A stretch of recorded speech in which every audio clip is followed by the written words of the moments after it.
DJ Meow Mix.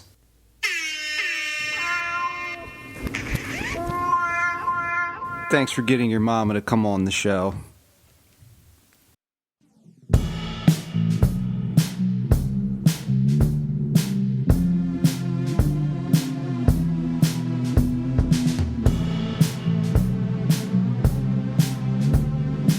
We have entered strange days.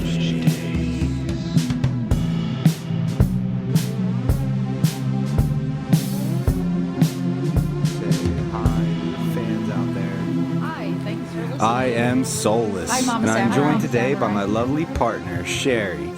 I was thinking this morning, back to when I first started recording the podcast. It was back in February. I was out of work, and the weather was cold, bitter, and snowy. The first time I fully realized the DJ Meow Mix shtick. I recorded Mr. Blonde's meow, I added some DJ scratches, and then reversed his meow so it played backwards after the scratches. I was so proud of myself, and I was like, Sheri will love this, because cats. I played you the clip when you got home from work and you shook your head and said, we got to get you out of the house. But I'm elated to have you on. You're one of the funniest people I know, as well as a compendium of horror and film knowledge. I asked you to be on the show today to discuss movie curses. We had fun watching the movies and doing research together, but it seems like you've done a lot on your own, so I'm super excited to dive in and see where this takes us. Thanks for letting me record in your yoga studio. Let's get weird, thanks for having baby. me in your podcast room. I'd just like to give a quick heads up that we will most likely end up discussing graphic movie violence and themes. And here's your warning for possible spoiler alerts for movies 20 or more years old. Those movies would be The Omen and Rosemary's Baby. So if you haven't seen those movies, you might like to do that first. But I doubt we will ruin anything, and hey, we might even inspire you to check them out after you hear some of the wild stories we have in store for you today.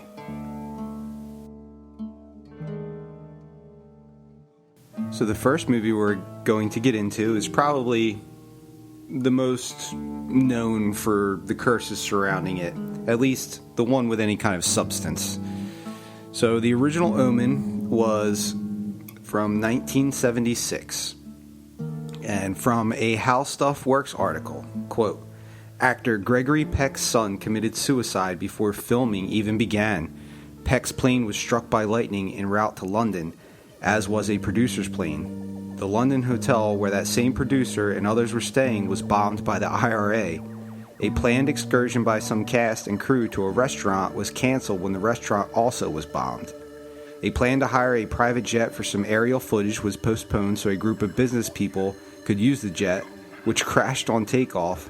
In this case, the curse apparently saved some members of the crew. A worker at an animal sanctuary where they filmed was killed by a tiger.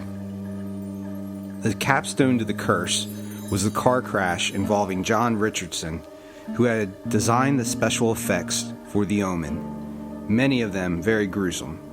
He was in Holland a few months later working on a bridge too far when his car was in a head-on crash. He was injured, and assistant Liz Moore was killed by decapitation. Richardson claimed that he awoke to see a road sign in his view showing the distance to the next town down the road. It happened to be the Dutch town of Omen. The distance was 66.6 kilometers, and that's 41.3 miles for all you Americans. So yeah, it seems like The Omen is a good starting point because it's a movie that has satanic themes. It seems like there are things that meant to disrupt production and stop the movie from being made, which seems to be kind of a common theme in these movie curse theories. They all seem to involve satanic themes or religion in a lot of ways, except the one that I'm going to discuss later, Confederacy of Dunces, is the one that is like really racked with kind of a curse and can't get off the ground, but does not deal with Satanism or religion at all.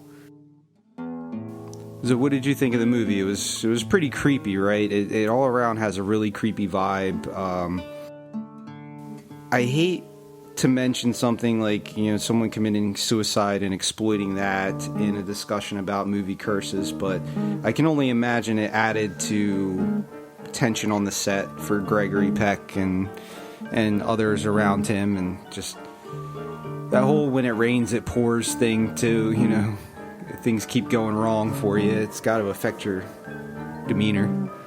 I just think anytime you're encountering that subject of Satanism and like pure evil, and you're dealing with a movie in that genre, that that can really kind of weigh on you and get into your psyche. Oh, that's a good point.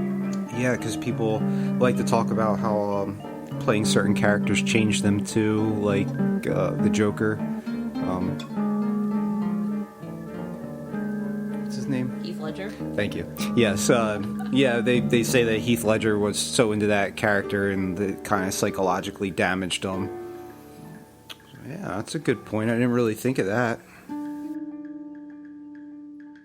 So then we have the 2006 remake of The Omen, and there's not a whole lot notable that happened production-wise. I just thought it'd be interesting to mention it, and Liv Schreiber plays Gregory Peck's character, Robert Thorne, and the movie mentions a little quicker and more obviously that he's the grandson of the president. Julia Stiles played his wife, Catherine Thorne. The kid who played the original Damien makes a cameo, but it was like a bit part. I remember looking it up and not even really remembering where he fell in. Yeah, some kind of background role. And then Mia Farrow plays Mrs. Baylock. Which, speaking of Mia Farrow, that brings us to Rosemary's Baby. Baby. Yeah, Rosemary's Baby, released in 1968, was actually Mia Farrow's first movie acting debut. She was known for television roles and for being married to Frank Sinatra, but hadn't had her big break yet. In the mid to late 60s, there was a lot of controversial conversations on religion that began. And in April 1966, Time magazine released an issue titled "Is God Dead?" Which made a lot of people upset. This was a couple months before June 6th of 1966, so people already had on their radar 666, like Mark of the Devil, Satan's coming. So a lot of like weird satanic energy at the end of the 60s. I think Aleister Crowley was really popular around that time too, and Led Zeppelin was recording in his house, and the occult. He had written books on the occult that were really popular. Okay. Yeah. So it's Satan in vogue in the 60s. Almost bigger than the Beatles. Yes, almost. And we'll get to that a little bit too. But all this tension at the time with religion, Satan in general, I feel like led to more outrage at this movie being made. And either he reacted the worst to it, or he was hit the hardest with it. William Castle, the producer, known as a director of B movies at the time, really started to suffer physically from it. He was hospitalized with gallstones requiring emergency surgery. Oof. Yeah, it sounds really tough to deal with.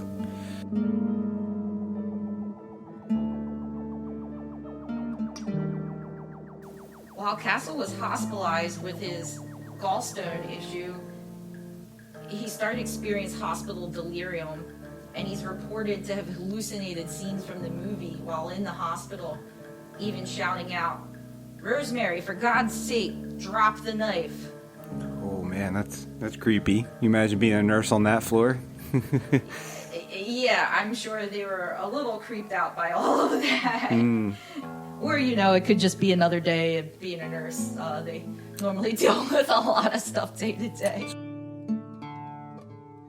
This guy is having like these stressed out fever dreams, And I know from trying to create music and writing and even doing these podcasts, sometimes I'll just have like these weird delirious moments in the middle of the night where I wake up in the middle of creating my piece of art or something, or figuring something out. And I can see how if you're that obsessed with your art, especially if you're getting a lot of criticism and stuff, how it just is pinging around in your brain all the time. And that had to have been harrowing to deal with. Yeah, good news is his health made a recovery. The bad news is his career did not. As a lot of people often afflicted by movie curses kind of fall off the movie world. Yeah. But there were some people who were not so lucky being touched by the Rosemary's Baby curse. And one of them is composer Christoph Komeda. He was very much acclaimed for creating this iconic, eerie soundtrack. We recently watched the movie, so I know you've heard, how mood setting and intricate that is. I was instantly struck by the la la la la la, like really creepy music in the beginning. Yeah, apparently the like humming vocalizations are Mia Farrow herself. Really? Yeah, I only just saw that today, so that's really cool. And the other thing that I think between the Omen and Rosemary's Baby that became a trope is the Latin choir associated with like demonic stuff. That they definitely lean into that heavy in the Omen with Damien, and he looks over his shoulder at you in that iconic scene, and the evil choir plays, and you just chills run down your spine. Yeah, I love South Park does that great too, and I think that's why I consider it a trope. I just hear that all the time with that stuff now. So Komeda, shortly after the film was completed, he was 37 years old, so fairly young. He was at a party goofing off, as people often do, young professionals. He fell from a cliff, entering a coma for 4 months, and then later died. Wow. Some people note one of the characters in the movie, Rosemary's friend Hutch, seemed like he used to be their old landlord. As a couple, they seem like they have this history of befriending older adults for some reason. Yeah, that was a weird nuance to the movie, right? yeah, and he slips into a coma and then dies, but I don't think he was scaling rocky ledges at a party. I think it was more from a stroke or some other unknown medical ailment. But a lot of people point to the eeriness of two people, one fictional, one not.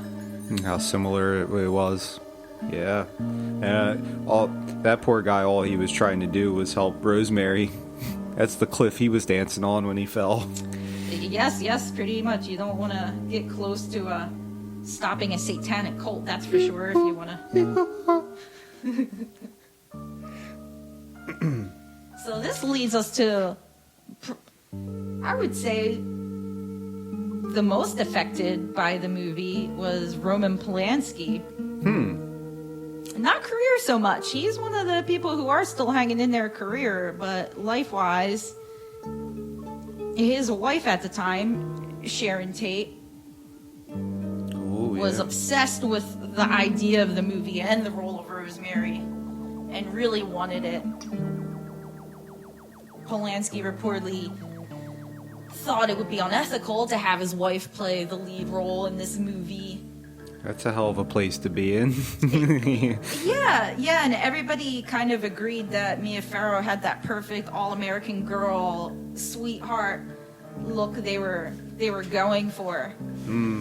So I'm sure she was disappointed, but Tate still was interested in the movie, hanging around on set. There's a scene in the movie where Rosemary throws a young people only party.